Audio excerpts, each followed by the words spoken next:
Quantos querem ouvir a voz de Deus esta noite?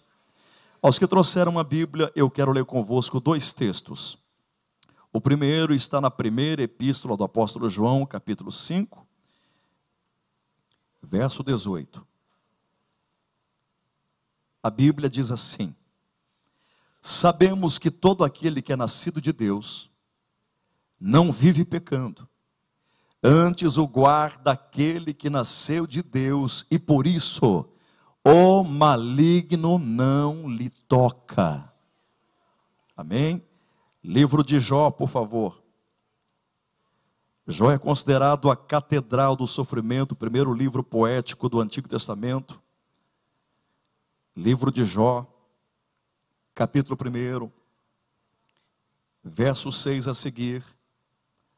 Palavra do Senhor nos diz assim: certo dia, os filhos de Deus vieram apresentar-se perante o Senhor, e veio também Satanás entre eles. E disse o Senhor a Satanás: de onde vens? E respondeu Satanás ao Senhor: de rodear a terra e de passear por ela. Então lhe perguntou o Senhor: porventura observaste o meu servo Jó? Não há ninguém na terra semelhante a ele, homem íntegro e reto, que teme a Deus e se desvia do mal. E respondeu Satanás ao Senhor: porventura teme Jó a Deus assim em vão? Acaso não tens protegido de todos os lados a ele, a sua casa e tudo o que ele tem? A obra das suas mãos abençoaste, os seus bens se multiplicam na terra. Mas estende a tua mão e toca-lhe em tudo o que tem, e ele certamente murmurará de ti na tua presença. Disse o Senhor a Satanás: muito bem, tudo o que Jó tem está agora sob o teu poder, mas somente contra ele não estendas a tua mão. Então Satanás saiu da presença do Senhor, e certo dia, quando os filhos e as filhas de Jó comiam e bebiam vinho na casa do irmão mais velho, veio um mensageiro a Jó e lhe disse: os bois lavravam, as jumentas pastavam junto a eles. Deram sobre eles os sabeus e os tomaram, os servos mataram ao fio da espada, e só eu escapei para te trazer esta notícia. Estando este ainda falando, veio um outro e disse: fogo de Deus caiu do céu, queimou as ovelhas e os servos consumiu. Só eu escapei para te trazer esta notícia. Estando ainda falando este, veio um outro e disse: dividindo-se os caldeus em 3 bandos, deram sobre os camelos e os tomaram, os servos mataram ao fio da espada. Só eu escapei para te trazer esta notícia. Estando ainda este falando, veio um outro e disse: teus filhos e tuas filhas estavam comendo e bebendo vinho na casa do irmão mais velho, quando de repente sobreveio um grande vento da banda do deserto. Deu nos 4 cantos da casa, a qual caiu sobre eles, e morreram, e só eu escapei para te trazer esta notícia. Então Jó se levantou, rasgou o seu manto, rapou a sua cabeça, e lançando-se em terra adorou, dizendo: nu saí do ventre de minha mãe, nu tornarei para lá. O Senhor me deu, o Senhor tomou, bendito seja o nome do Senhor. Em tudo isto Jó não pecou, e nem atribuiu a Deus falta alguma. Amém? Queridos, nós acabamos de ler 2 textos esta noite, e com certeza você prestou bem a atenção naquilo que os 2 textos mencionam aqui para nós. O primeiro texto, o apóstolo João, de maneira contundente e enfática, diz que aquele que é nascido de Deus, o maligno não lhe toca. O segundo texto lido, nós estamos percebendo o maligno aqui tocando em alguém. O primeiro texto diz que não toca naquele que é de Deus. O segundo texto mostra o maligno tocando em um alguém, cujo alguém não é qualquer um, é um alguém muito especial para o próprio Deus, porque aqui no capítulo lido, Deus se personifica como um verdadeiro marqueteiro, exaltando não só os predicados qualificativos de Jó, mas também fazendo o seu cartaz e o seu outdoor na presença de Satanás. O primeiro texto diz que não toca. O segundo texto mostra tocando em um homem reto, íntegro, temente, que se desvia do mal. Logo, querendo ou não, surge-nos um pensamento teológico intrigante. Pastor Jean, se o primeiro texto diz que não toca e o segundo mostra tocando, será que nós estamos flagrando aqui uma contradição bíblica, um equívoco, uma distorção. Um diz que toca, que não pode tocar, e o outro mostra tocando. Todos nós sabemos que a Bíblia jamais vai se contradizer, se distorcer, se confundir, se equivocar. A Bíblia não é um livro normal, a Bíblia é o livro onde nós cremos que contém nela a palavra de Deus. Portanto, a Bíblia é a palavra de Deus falando ao nosso coração, e por isso ela merece toda a nossa credibilidade, nosso respeito, a nossa honra e a nossa fé. A Bíblia não está se contradizendo. Então, como é que se explica esses dois textos que em primeiro momento parecem antagônicos? Eles se explicam de forma bem fácil. Naturalmente, você lendo o primeiro texto, você vai entender o que ele vai dizer. E lendo o segundo texto, você entende o que ele vai dizer. Os dois textos se explicam facilmente. Como assim, pastor Jean? Quando você lê o primeiro texto que João diz que aquele que é nascido de Deus, o maligno não toca, qual é a interpretação que eu tenho disso?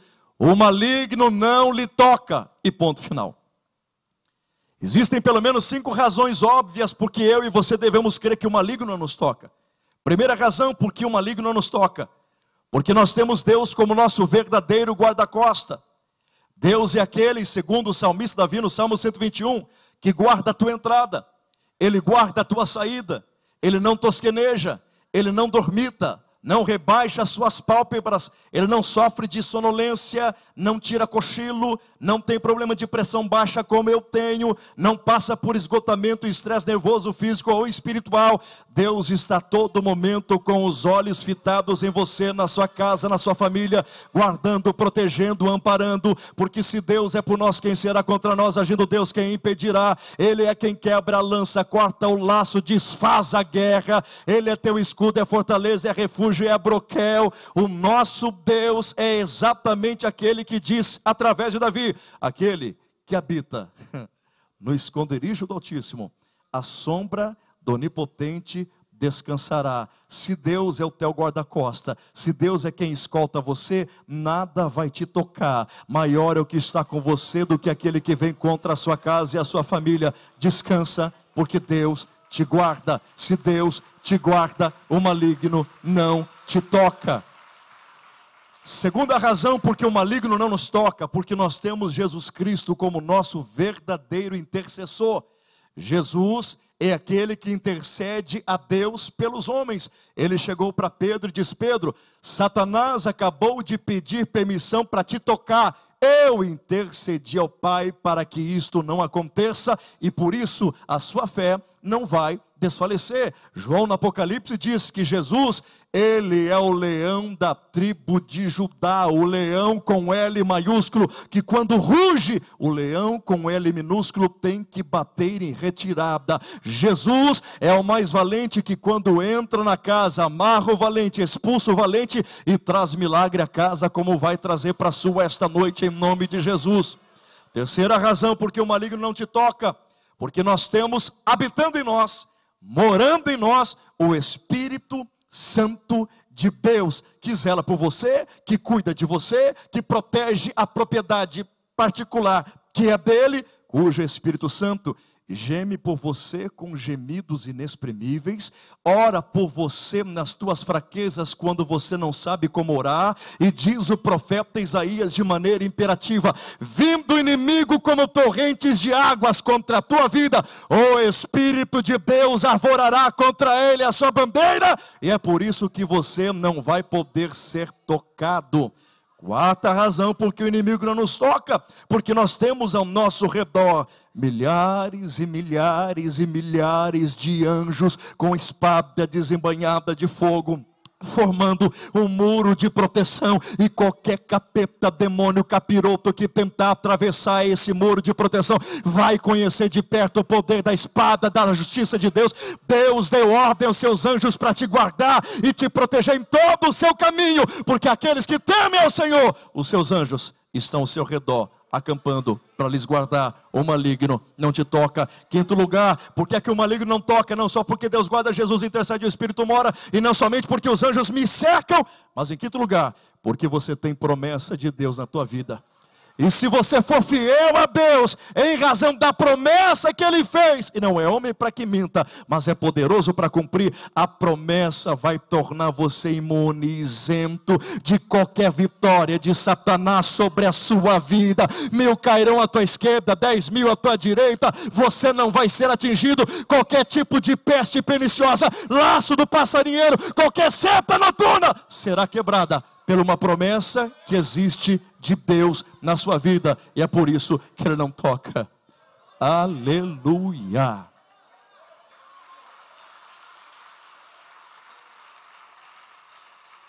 Ok, pastor Jean, o primeiro texto eu consegui entender perfeitamente porque não toca, mas o segundo mostra tocando. Qual é a explicação? Lendo o texto que acabamos de ler, percebendo, você chega a essa conclusão, que o inimigo só tocou em Jó, porque Deus permitiu. O inimigo não toca, só vai tocar se Deus permitir. E é sobre isso essa noite que eu gostaria de pensar com você. Porque Deus às vezes permite o inimigo nos tocar. Porque Ele permite o inimigo nos tocar. Antes de chegarmos ao miolo desta revelação, permitam-me lhes dizer, algumas coisas fortes serão ditas aqui. A primeira é esta: para Deus, Satanás chega a ser mais obediente do que muitos crentes.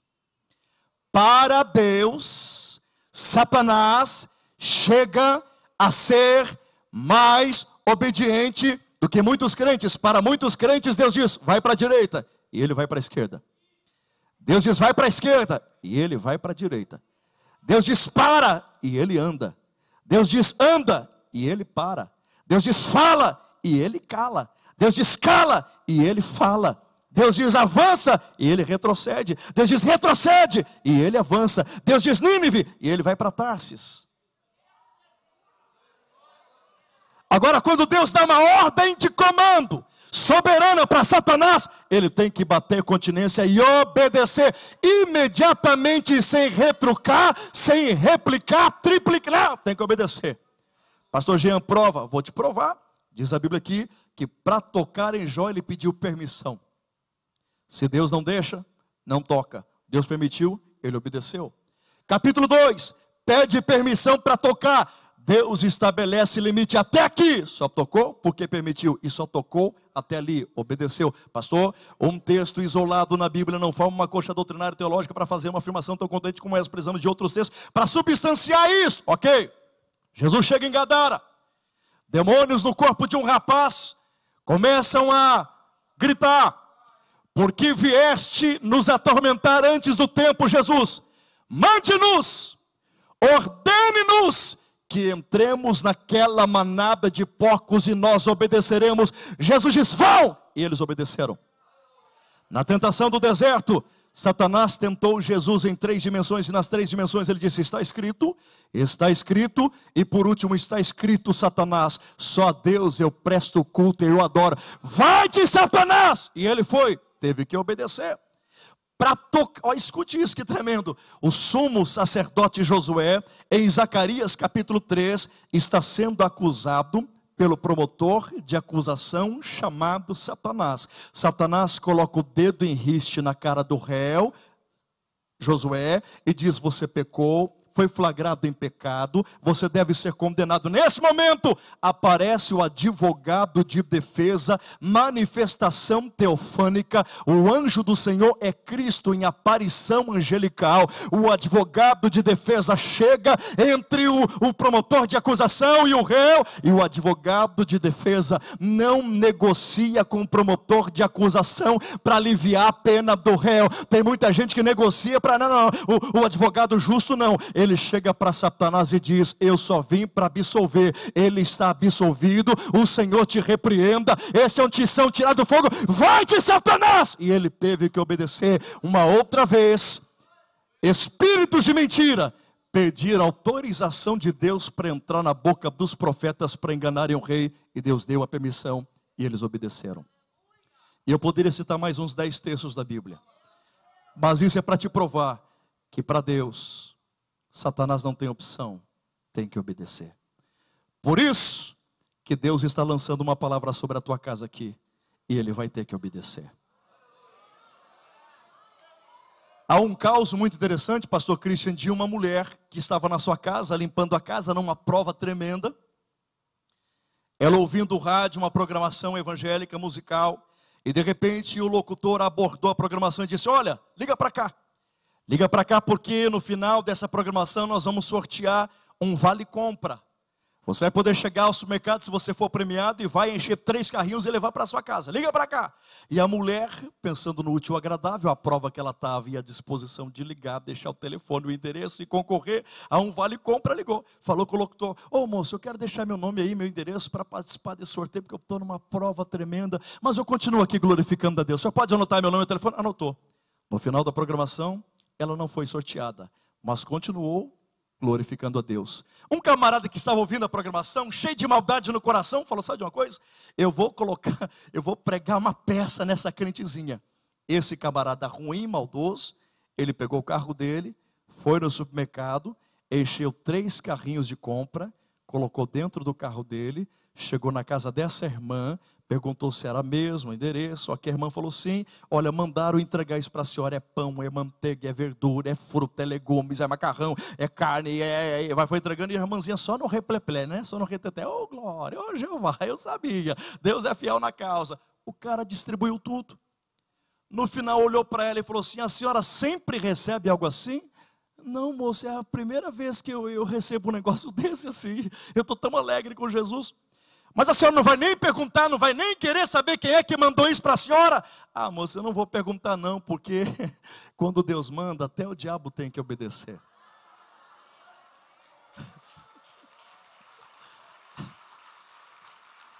Vamos lá.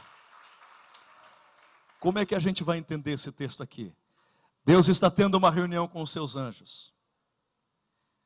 Satanás, de maneira enxerida, atrevida, vai participar dessa reunião. Até hoje Deus tem reunião com seus anjos. Ele estabelece atividades e cobra relatórios. É bem verdade que a palavra hoje não combina com a eternidade. Eternidade é uma mistura de filosofia com teologia que você acaba entendendo e não entende nada. O que é mais ou menos eternidade? É você pegar passado, presente, futuro, misturar tudo isso num momento. Esse momento ele nunca começa e nunca termina. Durma com um barulho desse.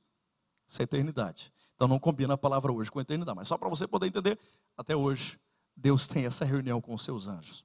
No Antigo Testamento, Satanás podia participar desta reunião.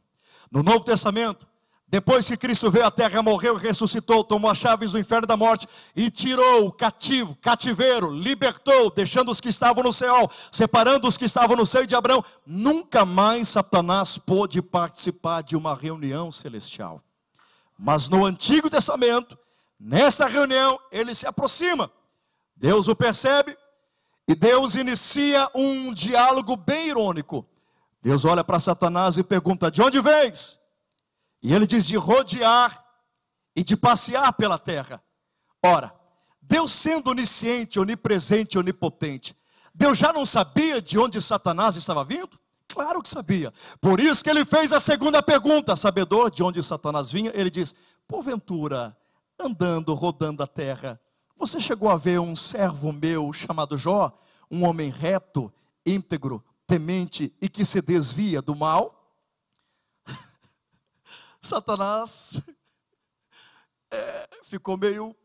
Por quê? Escute bem.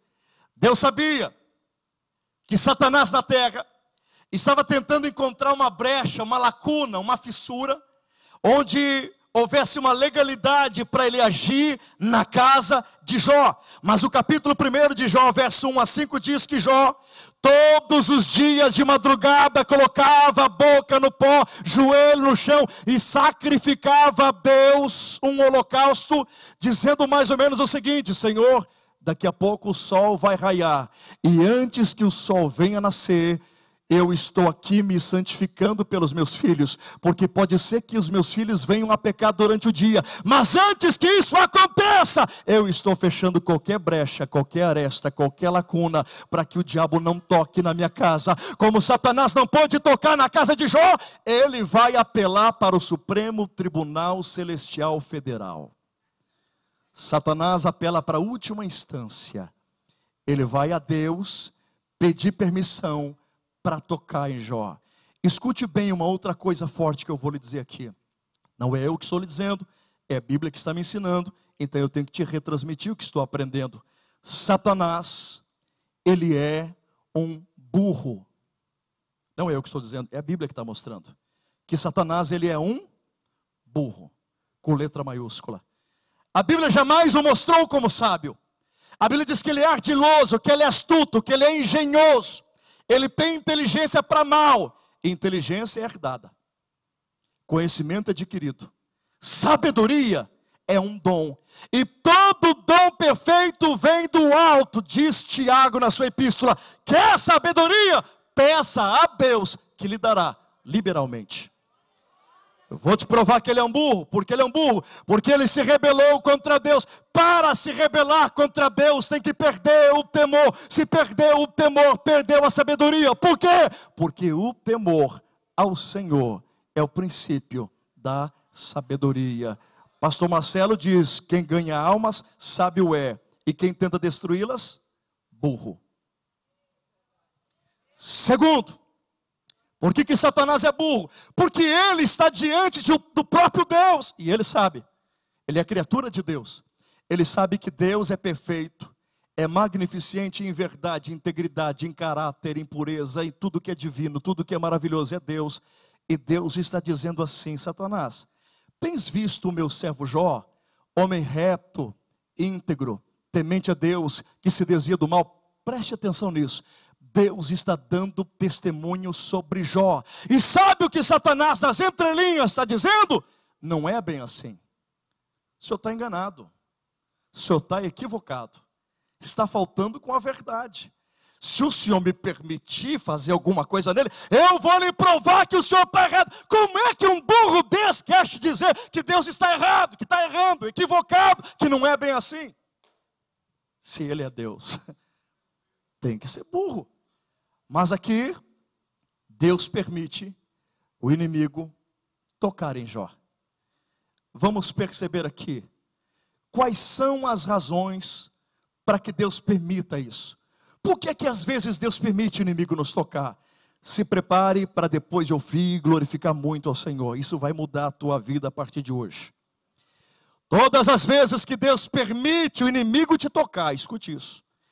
Todas as vezes que Deus vier a permitir o inimigo te tocar, sempre será para o inimigo ser envergonhado, humilhado, derrotado, ultrajado, vencido, deixando com sentimento de fracasso, frustração. Deus só vai permitir o inimigo te tocar para ele ser envergonhado, você ser abençoado, honrado, exaltado, engrandecido e o nome do Senhor ser glorificado na sua vida. Deus só permite o inimigo te tocar para ele ser envergonhado e você ter um hino de vitória para tributar o nome daquele que merece toda a honra e toda a glória.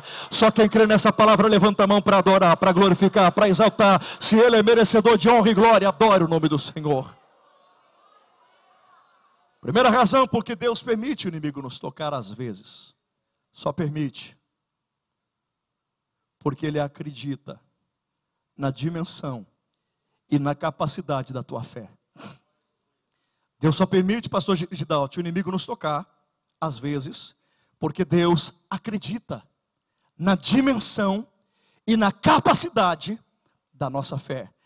A nossa arma que vence o mundo, fé. Deus não é irresponsável, não é sádico. Deus nunca vai dar uma carga maior que você possa suportar. Para envergonhar Satanás e humilhá-lo, ele vai permitir você passar por uma prova que você aguente. Ele sabe que você pode até se envergar como uma palmeira, mas ele sabe que você vai segurar o rojão, vai aguentar o tranco. No final, quem vai ser exaltado vai ser ele e você abençoa. Deus sabe por causa da tua fé. Nunca vai te dar uma prova. Essa é mais uma que você vai vencer. Já venceu outras. A maior prova que você já venceu essa É que esta noite o diabo fez de tudo para que você não estivesse aqui ouvindo essa mensagem, mas você está aqui sentadinho, abençoado, glorificando e adorando o nome do Senhor, misturando glória com aleluia, língua estranha, e levantando a mão para adorar. Você está aqui porque não chegou apenas pelo teu desejo, a tua fé te trouxe aqui na certeza que chegou triste, mas vai sair alegre, chegou batido, mas vai sair renovado, chegou cabisbaixo, mas vai sair com a cabeça levantada, adorando a Deus, dizendo: Deus mudou meu cativeiro por causa da minha fé. Quem recebe essa palavra aí?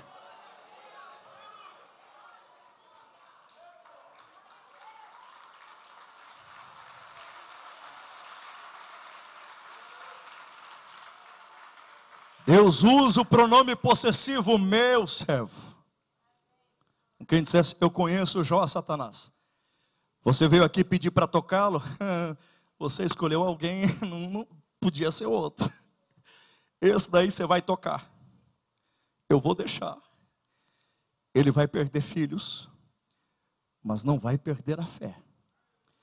Ele vai perder as fazendas, mas não vai perder a fé. Ele vai perder os servos e não vai perder a fé. Seus bens serão aniquilados, mas ele não vai perder a fé.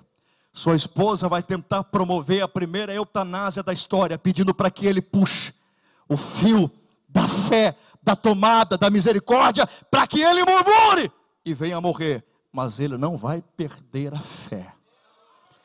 No final de tudo, depois daquele vendaval de pancadaria, vem um e diz: aconteceu isso, vem outro, aconteceu isso, vem outro, aconteceu isso, vem outro, aconteceu isso. E Jó não consegue nem anotar o número da placa do caminhão que passou por sobre ele. Você vê que Jó disse: ainda que ele me mate, nele eu esperarei. Eu sei que o meu Redentor vive. Deus vai honrar a tua fé. Valeu a pena você ter estado aqui essa noite, cansado, triste, amargurado, lágrimas fazendo uma nuvem sobre os seus olhos, mas Deus vai honrar esta fé que está dentro de você, a certeza das coisas que se esperam, mas não se vê. Eu não estou vendo, mas estou certo que vou apalpá-la, que vou tocá-la. Enquanto você está aqui, Deus está preparando uma semana de milagre para a tua vida. Enquanto para muita gente toda segunda é de ressaca, para você vai ser um divisor de águas, uma segunda de vitória, de alegria, de gozo, de euforia. Está recebendo? Levanta a mão para adorar. Deus vai honrar a tua fé.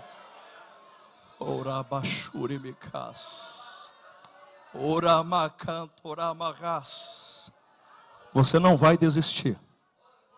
Você não vai retroceder. Você não vai parar. Tem milagre chegando para o teu lar essa noite. Tem milagre indo em direção à tua casa. Você está em rota de colisão com a graça de Deus. Segundo, Deus só vai permitir o inimigo nos tocar às vezes, porque Deus, Ele quer mostrar a Satanás que nós o servimos por amor e não por interesse. Quando Deus permite o inimigo te tocar, é para mostrar para o inimigo que você serve a Deus por amor, não é por interesse. Deus diz: tens visto, Satanás, meu servo Jó, homem reto, íntegro e temente, que se desvia do mal. Satanás mais ou menos disse assim: também pudera. Tu o mimas, o paparica, suborna, trabalha com mensalinho com ele, lhe favorece, predileto, está enriquecendo ele, só bênção, bênção, bênção. Tire as bênçãos, e eu vou provar que ele vai murmurar contra ti. Ai, se o Senhor me permitir, eu vou fazer algo com ele, e eu vou te mostrar que ele vai murmurar. Escute isso.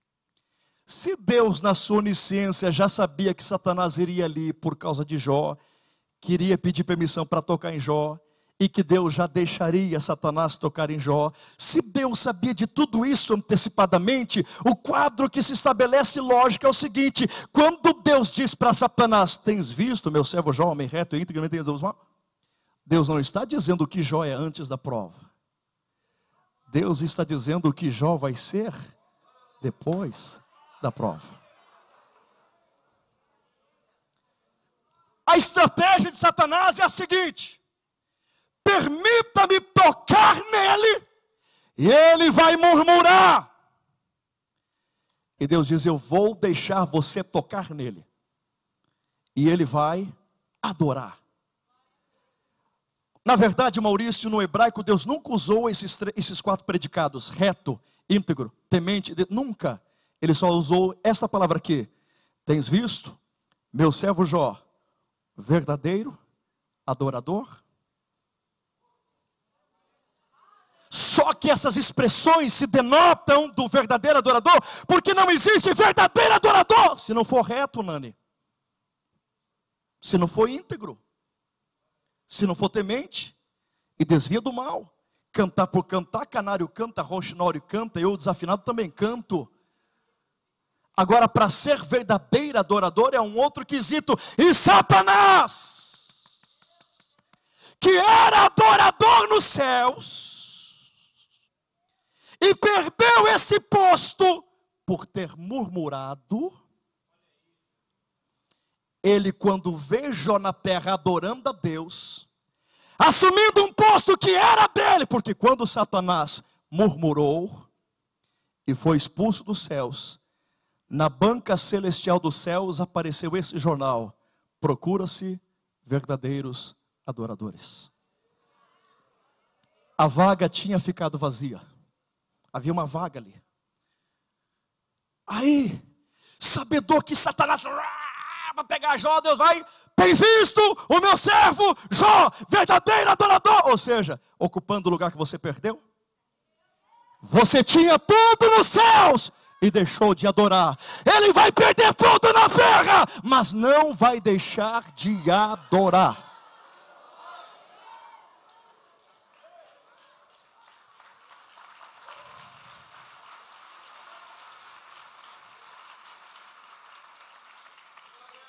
Na vertente teológica, segundo a ótica de Deus e a ótica de Satanás, Satanás e Deus, quando olham para a terra, eles procuram, ou eles distinguem os seres humanos, não em homem e mulher, alto, baixo, magro, gordo, não. Quando eles olham para a terra, eles encontram esses 2 tipos de pessoas, e você é uma dessas, eu sou um destes, 2 tipos de grupos. Eles olham e eles veem adorador ou murmurador. Os 2, quando olham para nós, eles nos enxergam como adorador ou murmurador. Para Deus e Satanás, o conceito teológico é assim: quem adora, não murmura. E quem murmura, não adora. Adorador não é murmurador. E murmurador não é adorador. Satanás chega e diz: me permita tocar nele, e ele vai murmurar. E Deus diz: eu vou deixar. E você vai ver que ele vai adorar. Mas para Satanás tentar dizer a Deus que Jó iria murmurar, ele tinha que ter um plano para ser colocado em prática, fazendo lograr êxito. E esse plano, ele tinha que ter uma lógica. No que ele está acusando Jó, ele vai murmurar. Que plano é esse? Percebam que Satanás, quando vai atingir Jó, em primeiro lugar, Satanás não mata os filhos de Jó. Satanás não mata os filhos, não acaba com as fazendas. Satanás não mata os servos primeiro. O primeiro ataque de Satanás, e numa estratégia de guerra, o primeiro ataque é o mais importante. Comandante Enoque pode dizer isso ali. Primeiro ataque de guerra, você tem que ser contundente e deixar um estrago. O demais é consequência de ocupação, de território. Nessa primeira investida, por que ele não matou os filhos? Os filhos não são mais importantes que qualquer coisa para nós? Sim. Mais importante que as fazendas, que os servos e etc. Por que os animais? Ele disse, se o Senhor me deixar tocar, eu vou mostrar que ele murmura. Satanás criou um plano assim. Eu vou em primeiro lugar matar os animais. Porque no Antigo Testamento só existia uma forma de adorar a Deus. Através de sacrifício de animais. Se não tem animais, já não pode adorar. Se não adora, murmura. Quem não adora, murmura. Satanás acaba com os animais. Se Jó abrisse a boca apenas para dizer, mas não sobrou um carneirinho, tinha murmurado. Tinha murmurado. Tinha murmurado. O que Satanás faz? Acaba com os animais. E Jó ensina duas posturas de um verdadeiro adorador. Olha o que Jó vai fazer quando foi provado. Duas características verdadeiras de um adorador. Ou duas características de um verdadeiro adorador. Primeiro lugar, duas características que vão mostrar quem é adorador e quem não é. Ele é provado. Primeira característica de quem não é adorador. Jó não fica em silêncio. Verdadeiro adorador não fica em silêncio. Ele não fica em silêncio. E um verdadeiro adorador não abre a boca para murmurar. Verdadeiro adorador não fica em silêncio e não reclama, não chuta o balde, não apragueja, não. Verdadeiro adorador, quando abre a boca, é para dizer, antes do Senhor me dar, eu te adorava. O Senhor me deu muito, e eu continuei te adorando. O Senhor tirou, e eu continuo te adorando. O Senhor deu, o Senhor tirou. Bendito seja o nome do Senhor. Eu vou dizer uma coisa muito forte aqui. Segura aí. Abaixa a guarda teológica, ouça, depois você exerça teu juízo crítico. Deus permitiu Satanás matar Jó, sim ou não? Deus já permitiu Satanás matar algum servo dele fiel na Bíblia? Se Deus tivesse permitido Satanás matar Jó, Satanás mataria, sim ou não? Se Deus permitisse Satanás acabar com, agora eu mato, eu tiro você da terra, ele faria sim ou não? Sim ou não? Não! Primeiro, porque Deus não vai permitir nunca. Segundo, mesmo que ele pudesse te matar, você reto, íntegro, temente, que se desvia do mal, como Jó, ele não mataria, porque o objetivo dele não é promover ninguém aos céus. Se ele matasse um crente fiel, estaria apertando o botão do elevador da graça e para o céu, matou para o céu, céu. E ele não veio para promover ninguém aos céus. Ele veio para levar a raça humana com ele, uma terça parte dos anjos caídos para o inferno. Ele não veio para promover ninguém para o céu. Ele veio tentar te levar ao inferno. Calma aí, pastor Jean. A Bíblia diz que ele veio para matar, roubar e destruir. Veio matar, roubar e destruir. Olha o contexto. Quem não tem Jesus como Senhor e Salvador. Porque aquele que é nascido de Deus, o maligno não lhe toca. Mas calma aí, pastor Jean. Ele só mata, rouba e destrói quem não tem Jesus? Sim. E ele não pode matar o crente fiel porque o promove aos céus? Sim. E o intuito dele é levar o crente ao inferno? Sim. Se ele não vai matar o crente, o que é que ele quer fazer com o crente para levar ao inferno? Ele quer nos levar a murmurar. Tudo que ele quer fazer é te levar a murmurar. Como é que Lúcifer perde os céus? Murmurou querendo ser Deus. perdeu os céus. Como é que ele levou 2 milhões de israelitas que saíram do Egito rumo à terra prometida? Como é que essas 2 milhões de pessoas morreram no deserto? Murmuraram, perderam a Canaã. Tudo que Satanás quer para te tirar da Canaã celestial é te levar a murmurar. Não existe pecadinho, pecadão para Deus. Na teologia nós temos 3 catalogações de pecado: o moral, o imoral e o amoral. Vamos deixar isso para um outro dia, vamos voltar aqui para a mensagem, mas só para você poder entender. Aqui, Satanás tentou de tudo para que Jó murmurasse, porque dentro do campo de análise de pecado, nenhum pecado é tão terrível quanto a murmuração. Deus não falou sobre a murmuração. Deus não falou sobre orgulho, inveja, ciúmes. O que falou sobre a murmuração? O que é que Deus disse sobre murmuração? É como pecado de feitiçaria. Eu posso dizimar, posso pregar, posso cantar, posso ofertar. Se na prova eu murmuro, para Deus eu e um feiticeiro temos o mesmo valor. Todas as vezes que uma grande bênção de Deus está para chegar na tua vida, Satanás vê no mundo espiritual a bênção chegando. Ele vai promover uma situação para que você murmure. Se você murmurar, você volta para o fim da fila. Vai ter que passar por tudo outra vez, até chegar para receber. E quando for receber, ele vai tentar outra vez e se murmurar. E vai passar por todo o processo até chegar.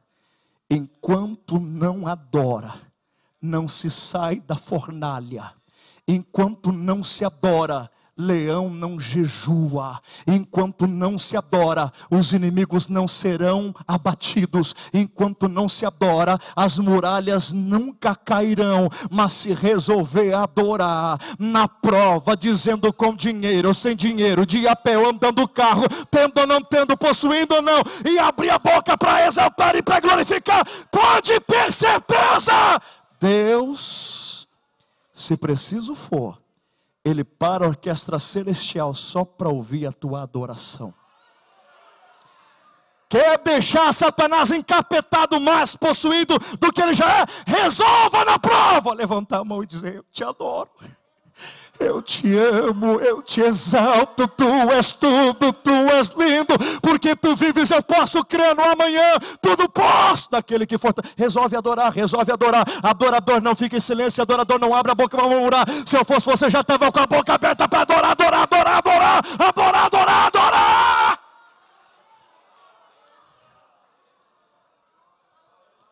Diga para o teu irmão aí: os céus não é lugar de murmurador.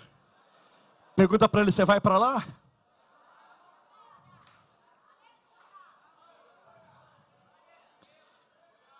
Terceiro, por que Deus às vezes permite o inimigo nos tocar?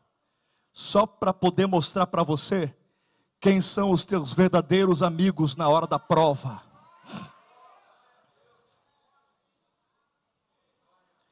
Vai permitir o inimigo te tocar para ver quem é o teu verdadeiro amigo. Porque na hora da prova, os verdadeiros amigos se revelam. De quem você menos espera, vêm os juízos precipitados. O que não faltam são profetas do Iraque, não é nem do Araque. Aqueles bem talibã mesmo. Que começam a coxar para outro: você viu? Outro está na prova, perdeu isso, perdeu aquilo. Ó, quero falar nada. É pecado secreto. Tem outros que dizem: ai, Deus tinha dado uma mensagem para entregar para ela no início do ano. Eu vi um vulto preto para o negro, branco, cinza passando. Ai, por que eu não entro?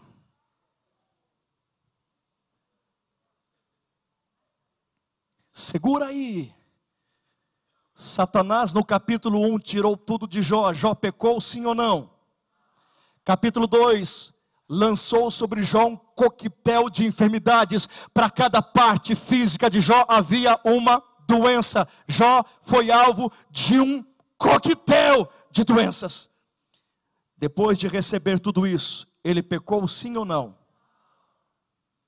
Satanás não levou Jó a pecar. Satanás sai derrotado dizendo: esse é reto, esse é íntegro, esse adora mesmo. Quem é que entra na história? Os amigos. O que Satanás não conseguiu fazer com Jó, os amigos conseguiram.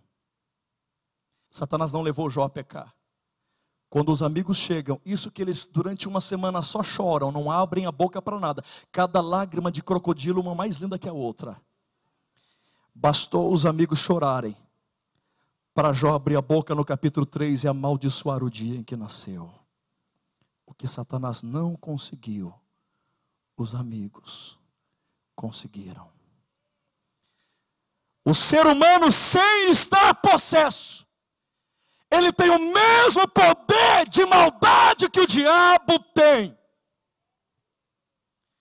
Paulo escreveu na sua carta a Timóteo falando sobre homens avarentos, e ele não diz que eles estavam possessos. E era para uma igreja.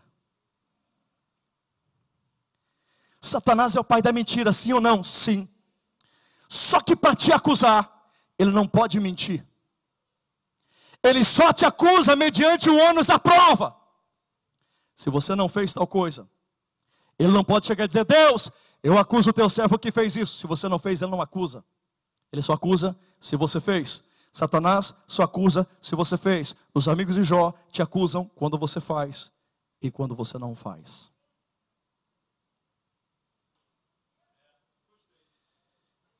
E o mais difícil, para sair dessa situação e ser abençoado por Deus, ore por esses amigos. Aí Deus vai mudar teu cativeiro.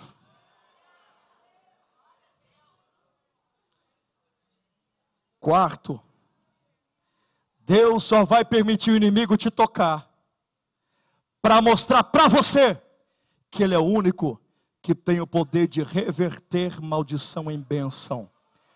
Ele vai reverter a tua situação hoje.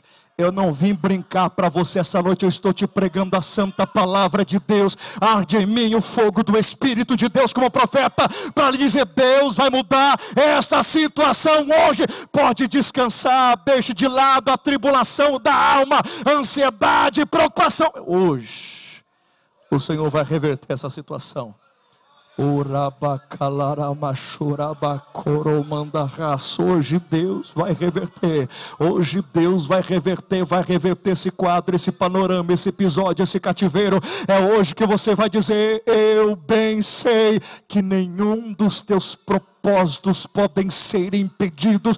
O Senhor é aquele que muda a maldição em bênção, tira das cinzas e coloca para sentar entre os príncipes. Por último, Deus só vai permitir o inimigo te tocar às vezes, para que você o conheça, não mais na teoria, mas a partir de hoje, na prática. É na prova que você conhece o teu Deus, o poder do teu Deus, ainda que não na sua totalidade, mas você vai ter uma dimensão de como é que Ele faz com o Mar Vermelho, com o Rio Jordão, com as muralhas e tantas outras situações adversas. Escute, Jó antes da prova diz: eu te conhecia só de ouvir falar, mas hoje, depois da prova, eu te contemplo com os meus olhos. Deus está permitindo essa prova, porque Ele vai se revelar para você.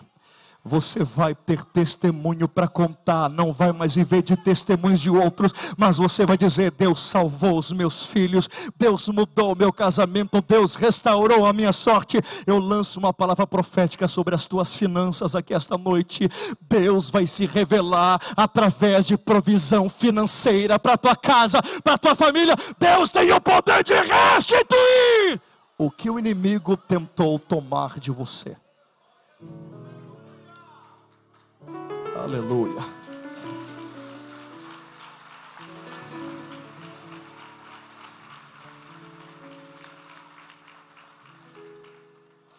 Eu vou pedir que você esteja em pé agora, por favor.